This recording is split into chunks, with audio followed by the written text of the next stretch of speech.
Nicolas Sarkozy aurait-il été victime d'une injustice? Il semblerait que oui, dans l'affaire Paul Bismuth, puisqu'il est condamné à 1 an de prison avec un dossier bien pourri. Enfin, tout ce qu'il y avait dans l'accusation, c'était une écoute illégale entre lui, Sarkozy, et son avocat, Herzog, pas celui de Napurna, un autre. Donc c'était une accusation foireuse en fait. Bon, c'est un truc indéfendable au plan juridique,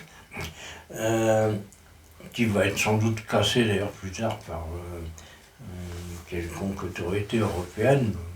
Puis ça peut se comprendre parce que c'est bien foireux comme truc. Alors ils avaient, je sais pas, une dizaine de casseroles, mais il faut qu'ils mettent en avant celles qui marchent pas. Bon. Peu importe, on verra quand sera jugée l'affaire Big Malion, ça risque de faire beaucoup plus mal. Pas au plan prison, hein, c'est 6 lois remboursées. À moins de ne pas être à 30 ou 40 millions d'euros près, c'est douloureux. Mais bon, on lui souhaite quand même un joyeux Noël à notre ami Nicolas, qui désormais va subir un châtiment digne de celui de tous les Français pendant le Covid. Une sorte d'assignation à résidence avec des autorisations pour sortir. Donc c'est d'autant plus injuste que Nicolas Sarkozy n'a pas le Covid.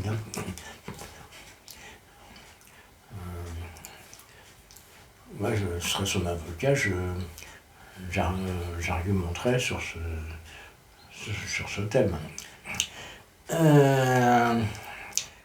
Et puis, il y en a plein qui ont quand même des problèmes ces derniers temps. On a déjà parlé du pauvre Palmade qui va passer Noël dans une espèce de cachot abominable avec des cafards, des retaillots, les retaillots c'est encore pire que le cafard. Bon courage quand même à notre ami Palmade, bon courage à notre ami Gérard Depardieu, à qui on va retirer peut-être sa Légion d'honneur. À mon avis, ça fait pas trop mal. Moi, j'ai jamais eu de la Légion d'honneur, on m'a jamais opéré de la Légion d'honneur, mais je pense que ça doit être supportable de se voir retirer la Légion d'honneur. Surtout qu'il l'avait sûrement pas demandé. Voilà, c'est tout ce que j'avais à dire.